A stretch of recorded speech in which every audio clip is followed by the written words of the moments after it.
আসসালামু আলাইকুম। আজ আমি কথা বলতেছি তেরিয়াল ইকরা সমাজ কল্যাণ ফাউন্ডেশনের পক্ষ থেকে।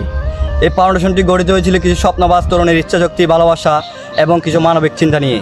এই সংগঠনটি মূল লক্ষ্য হলো সমাজে পিছিয়ে পড়া কিংবা অসহায় দরিদ্র মানুষের পাশে দাঁড়ানো। আমরা তরুণরা বিশ্বাস করি তরুণরাই পারে সমাজ বদলাতে।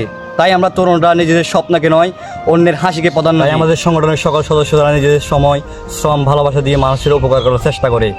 আমরা কাজ করি অসহায় মানুষের পাশে দাঁড়াতে, সমাজের সচেতনতা বাড়াতে, দান, খাদ্য, শিক্ষা ও সাহায্য কার্যক্রমে সক্রিয়ভাবে অংশ নিতে এবং সবচেয়ে বড় কথা হলো মানুষের মন জয় করতে।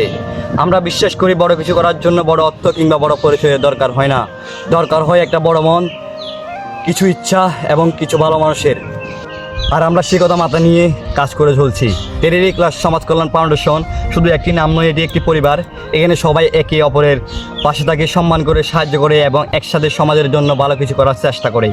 আমরা বড় কিছু দাবি করি না, আমরা শুধু চাই আমাদের ভালো কাজগুলো মানুষের মুখে হাসি ফোটাক। আমরা চাই যদি কেউ ক্ষুধার্ত থাকে কিংবা কেউ কান্না করে, সেখানে যেন আমরা সবার আগে পৌঁছাতে পারি। তাই আসুন আমরা সবাই হাতে হাত, কাঁধে কাঁধ মিলিয়ে কাজ করি এবং মানুষকে ভালোবাসি, আল্লাহর সন্তুষ্টির জন্য কাজ করি। আমি আছি তেরিয়াল ইকরা কল্যাণ ফাউন্ডেশনের পক্ষে, আপনি আছেন তো?